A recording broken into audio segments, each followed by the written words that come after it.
दोस्तों और मित्रों, आपका अपना channel study of education and training में आपका मोस्ट वेलकम है। अगर आप लोगों को ये वीडियो अच्छा लगे तो प्लीज़ लाइक कीजिएगा, सब्सक्राइब कीजिएगा और हो सके तो शेयर भी कीजिएगा। जैसा कि आप लोगों को मालूम है कि हम लोग जो बात करने के लिए जा रहे हैं या बात कर रहे हैं, बीएड में एक पेपर है जिसका नाम है अंडरस्टैंडिंग डिसिप्लिन एंड सब्जेक्ट, उसके बारे में।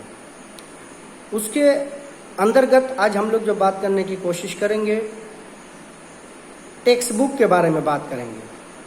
टेक्स्ट बुक की डिफिनेशन क्या है, टेक्स्ट बुक की नीड क्या है, टेक्स्ट बुक की इम्पोर्टेंस क्या है, और साथ ही साथ एक अच्छे टेक्स्ट बुक किसको कहा जाता है, एक अच्छे दर्सी किताब किसको कहा जाता है, एक अच्छे पाठ्य पुस्तक किसे कहा जाता है। तो सबसे पहले सुन लीजिए कि टेक्स्ट बुक जो होता है, textbook is said to be the teacher in print. यानी कोई भी जो टेक्स्ट बुक होते हैं, कोई भी पाठ्य पुस्तक या दर्सी किताब जो होती है, ये प्रिंट में एक टीचर के रूप में होता है हमारे पास। यानी प्रिंट में ये हमारे पास एक क्या है, एक टीचर है। प्रिंट में ये हमारे पास एक क्या है, एक उस्ताद के रूप में होता है, एक टीचर के रूप में होता है, एक शिक्षक के रूप में होता है। और ये भी कहा गया है good textbook are good friend. यानी जो अच्छी टेक्स्ट बुक होती है, अच्छी पाठ्य पुस्तक या दर्सी किताब होती है, वो एक अच्छे और बेहतरीन हमारे दोस्त हुआ करते हैं, एक हमारे लिए बहुत ही अच्छे दोस्त हुआ करती है। अब अगर हम ये देखना चाहें कि what are the needs of textbook, यानी पाठ्य पुस्तक की क्या आवश्यकताएं हैं, दर्सी किताब की क्या ज़रूरतें हैं, इन पॉइंटों पर अगर हम बात करना चाहें तो इस तरह से कर सकते हैं। एक नंबर का जो पॉइंट है वो क्या है, textbook help teachers and students to gain knowledge. यानी जो पाठ्य पुस्तक है, दर्सी किताब है, ये टीचर और स्टूडेंट, असातिज़ा और तलबा, शिक्षक और बच्चे दोनों की मदद करता है। किसमें? नॉलेज को हासिल करने में, ज्ञान को हासिल करने में, ज्ञान को लेने में, ज़्यादा से ज़्यादा ज्ञान को हासिल करने में। दूसरा नंबर का पॉइंट अगर हम बोलना चाहे, textbook plays vital role in teaching learning process. यानी कोई भी पाठ्य पुस्तक, दर्सी किताब, ये सीखने और सिखाने के प्रक्रिया में, सीखने और सिखाने के अमल में एक अहम रोल या भूमिका निभाती है, बहुत इम्पोर्टेंट रोल निभाता है।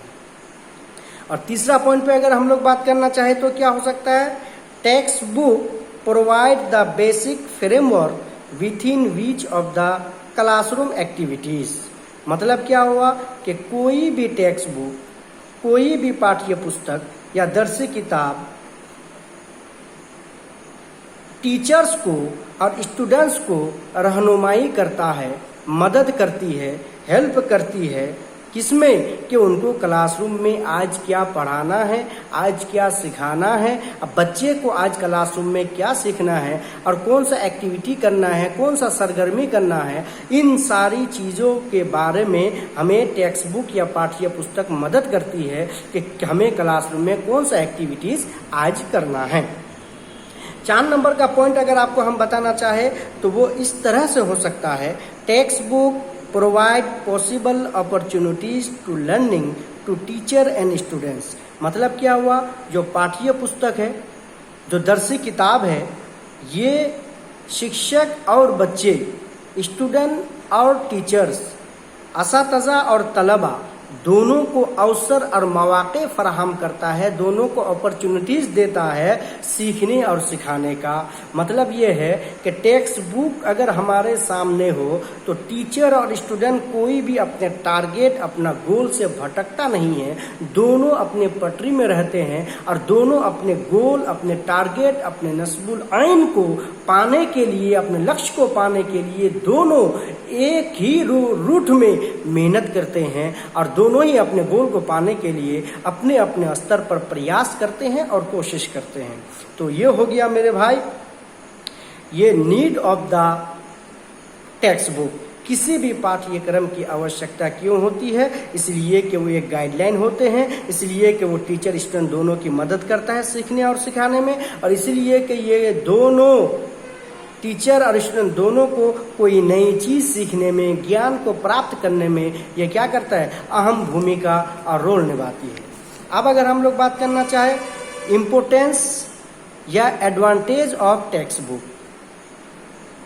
पाठ्य पुस्तक की महत्व या दर्स किताब की अहमियत क्या है, तो अगर हम देखना चाहें तो एक नंबर पे क्या हो सकता है कि text book helping the teacher, पाठ्य पुस्तक दर्स किताब शिक्षक की मदद करता है बच्चे को कोई चीज़ सिखाने में।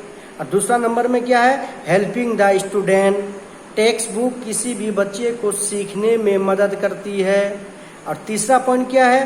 Provide base for teacher and student, यानी जो शिक्षक और बच्चे होते हैं, टीचर और स्टूडेंट होते हैं, दोनों के लिए एक बुनियाद, एक बेसिक अवसर फराहम करते हैं, अवसर देते हैं, मौका देते हैं, ताकि टीचर और स्टूडेंट दोनों सही से टीचर सिखा सके और स्टूडेंट सीख सके। और 4 नंबर पे क्या है? It may include supporting material, समझ है कि नहीं? जो टेक्स्ट बुक होती है इसको सपोर्टिंग मटेरियल भी बोला जाता है, इसलिए कि ये टीचर और स्टूडेंट दोनों को सिखाने और सीखने में सपोर्ट करते हैं, मदद करते हैं, हेल्प करते हैं। और लास्ट में क्या है? It provide a syllabus for the course, ये किसी भी कोर्स के लिए, किसी भी क्लास के लिए, किसी भी जमात के लिए ये क्या होता है? एक सिलेबस होता है, एक पाठ्यक्रम होते हैं, या फिर एक निसाब का भूमिका निभाती है। तो ये सारे क्या है? इम्पोर्टेंस है। अब तीसरा पॉइंट पे हम लोग जो बात करने की कोशिश करेंगे वो क्या है? Criteria for a good text book, किसी भी एक अच्छे पाठ्य पुस्तक, किसी भी एक अच्छी दर्सी किताब के अंदर किन किन गुणों का, किन किन खुसूसियतों का, किन किन अच्छाइयों का होना जरूरी है, आवश्यकता है, यानी कौन ऐसी बातें होंगी, कौन ऐसी क्वालिटीज होंगे या कौन ऐसी बातें होंगी कि जिसकी बुनियाद पर, जिसके बिना पर हम उस टेक्स्ट बुक को एक गुड टेक्स्ट बुक कह सकते हैं। तो उसमें सबसे पहली बात जो है वो क्या है कि टेक्स्ट बुक क्लियर कट होना चाहिए, clear and cut. Text book जो होना चाहिए वो क्लियर कट होना चाहिए, उसमें जो भी बात हो वो साफ सुथरा हो, साफ शफाफ हो, आईना की तरह हर बात साफ हो, उसमें कंफ्यूजन पैदा करने वाला ना हो, बल्कि बिल्कुल क्लियर हो। जो टॉपिक है उसके अंदर जो कुछ भी उन्होंने लिखा है, जो समझ के लिखा है, टीचर या स्टूडेंट या उसके लर्नर को वही समझ में आए जो लिखा गया है, उसमें कोई कंफ्यूजन ना हो। जो दूसरा पॉइंट है वो अप टू डेट होना चाहिए। कैसा होना चाहिए? Textbook should be up to date. मतलब क्या हुआ कि जो टेक्स्ट बुक है, जो पाठ्य पुस्तक है, जो दर्सी किताब है, इसका अप टू डेट होना जरूरी है। क्यों? इसीलिए कि शिक्षा के फील्ड में, एजुकेशन के फील्ड में, शिक्षा के क्षेत्र में, या जो सब्जेक्ट आप पढ़ा रहे हैं, जो विषय का आप शिक्षण कर रहे हैं, उसमें क्या क्या चेंजिंग हुआ है, क्या क्या नए नए मेथड्स, क्या क्या नए नए तरीके, क्या क्या नए नए क्या कहते हैं विधियां आई है, उन सारी चीज़ों के बारे में आपको जानना जरूरी है। और साथ ही साथ जो नॉलेज होना चाहिए वो भी अप टू डेट होना चाहिए, ताकि क्या है कि उस पाठ्य पुस्तक में जो नॉलेज है, जो ज्ञान है, जो जानकारी है, वो related to life of the student होना चाहिए। बच्चे की जो जीवन है, जिंदगी है, उससे रिलेटेड या मुताल्लिक होना चाहिए, ताकि बच्चा उसको फ्यूचर में अपने लाइफ में यूज, प्रयोग और इस्तेमाल कर सके। और तीसरा पॉइंट क्या है? Free from error, free from mistake, यानी उसमें अशुद्धियां नहीं होना चाहिए, उसमें गलतियां नहीं होना चाहिए। इसलिए कि टेक्स्ट बुक क्या होते हैं? एक टीचर के रूप में होते हैं प्रिंट में, तो इसलिए अगर उसमें गलती होगी तो बच्चे भी गलत सीख जाएंगे। तो इसलिए टेक्स्ट बुक को इस तरह से बनाया जाए, इस तरह से उनको लिखा जाए कि उसमें कोई गलती ना रहे, चाहे वो भाषा को लेकर, चाहे वो सेंटेंस को लेकर, चाहे किसी स्टोरी या कहानी को लेकर, चाहे फॉर्मूला को लेकर, यानी किसी प्रकार की उसमें गलती ना हो, बल्कि वो सारे गलतियों से पाक और साफ सुथरा हो। इसी को बोला गया है फ्री फ्रॉम एरर होना चाहिए। और 4 नंबर का जो पॉइंट है वो क्या है, वेल इलिस्ट्रेशन। मतलब यह है कि बुक का जो फिगर है, बुक का जो कलर है, बुक का जो साइज है, बुक के अंदर जो पेज है वो बिल्कुल सिस्टमेटिक होना चाहिए, वो अच्छे होना चाहिए। जो सरकारी बुक में जो पेज होते हैं वो कितनी अच्छी नहीं होती है, वो देखने में ऐसा खराब लगता है कि जैसे कि बिंदी है या डॉट है, ऐसा लगता है कि वो वहाँ पे है या अपने से आ गया है, समझ में नहीं आता। लेकिन वहीं आप सीबीएसई बोर्ड की जो बुक होती है, एनसीईआरटी की जो बुक होती है, उसको आप देख लीजिए कितने क्लियर रहते हैं, कितने साफ रहते हैं। तो इसीलिए बुक पाठ्य पुस्तक इस प्रकार का होना चाहिए कि उसमें जो फिगर हो वो क्लियर हो, जो कलर हो वो बिल्कुल साफ सुथरा हो और अच्छा हो, और जो पेज उसमें दिया जाए, जो पेपर का यूज किया जाए, जो कागज का यूज किया जाए वो भी थोड़ा ढंग का हो, ताकि जो भी उसमें लिखा जाए वो बिल्कुल क्लियर हमें नजर आए और क्लियर हम उसको स्टडी कर सके, उसको रीडिंग कर सके। और 5वां जो पॉइंट है वो क्या है, should have an well structure index. Her book में एक अच्छा इंडेक्स का होना जरूरी है, एक फहरिस्त का होना जरूरी है। इसलिए कि इंडेक्स से ही हमें पता चलता है कि इस बुक के अंदर क्या क्या मटेरियल है, क्या क्या मवाद है, क्या क्या इसके अंदर बताया गया है। इसलिए जब भी हम कभी लाइब्रेरी में जाते हैं तो पूरी बुक को नहीं पढ़ के देखते हैं, इंडेक्स को देख लेते हैं कि हमें जिस चीज की तलाश है, हम जिस चीज को खोज कर रहे हैं वो चीज इस बुक में है कि नहीं है। इंडेक्स को देख लेते हैं और हमें पता चल जाता है। इसलिए एक अच्छी पाठ्य पुस्तक उसे हम कहेंगे कि जब उसके अंदर इंडेक्स हो, फहरिस्त हो, वो सही से हो, सिस्टमेटिक ढंग से हो और बहुत अच्छे तरीके से हो। और बोला गया है क्या कि इंडेक्स से ही हमें ये पता चल जाता है कि इस बुक के अंदर क्या क्या चीजें हैं। और 6 नंबर पे अगर हम बात करना चाहिए कौन सा पॉइंट आ सकता है, 6 नंबर के अंदर ये पॉइंट है कि शुड हैव क्वेश्चन और practice in the end of chapter.